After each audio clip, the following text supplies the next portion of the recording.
So, I'm probably not the only one that heard about that Matthew Good nonsense, eh? Matthew Good, a mediocre alt-rock, never was, as opposed to a has-been, decided that he would like to get a few more eyes focused on his act. Get a little bit of notoriety, signal his virtue to the appropriate players. And in so doing, he decided during a live show to talk about how much he would like to gather up all of the unjibby-jabbed, take them to an island, and have them blown away on firing squad by 14-year-olds. This vile statement was actually greeted with thunderous applause from the audience.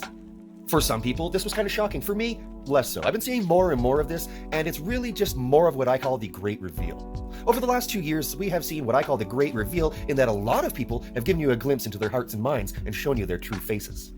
It turns out there's a lot more shitty, toxic people with a bunch of hate bubbling up out of their heart than we ever really suspected.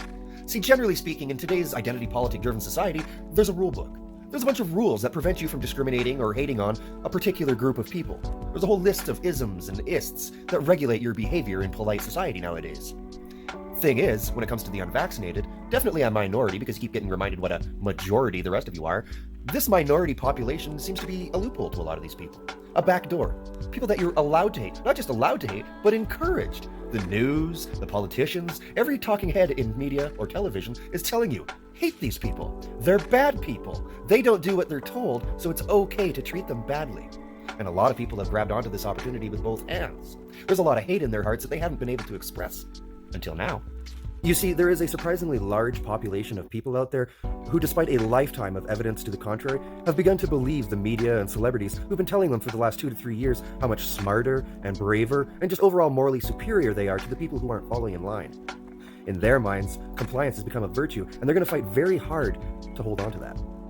An extremely telling symptom of this phenomenon is the recent trend on Twitter and other social media where the leftists are trying to argue over what's the worst kind of discrimination.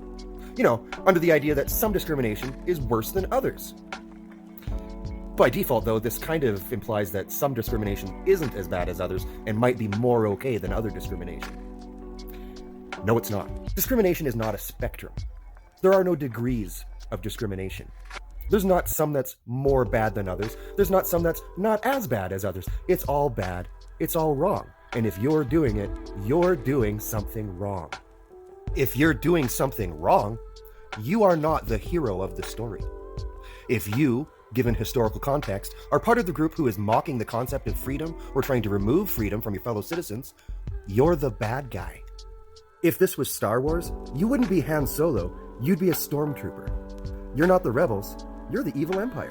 If you're at a concert and the person up on stage is talking about gathering up a bunch of people, taking them to an island, and then shooting them to death, and you cheer, you're probably not the hero of this story.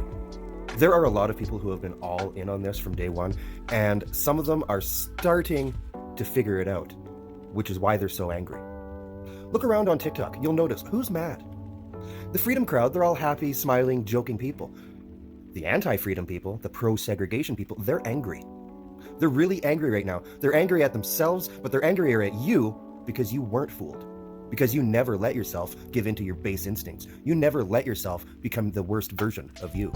You stayed who you were this whole time.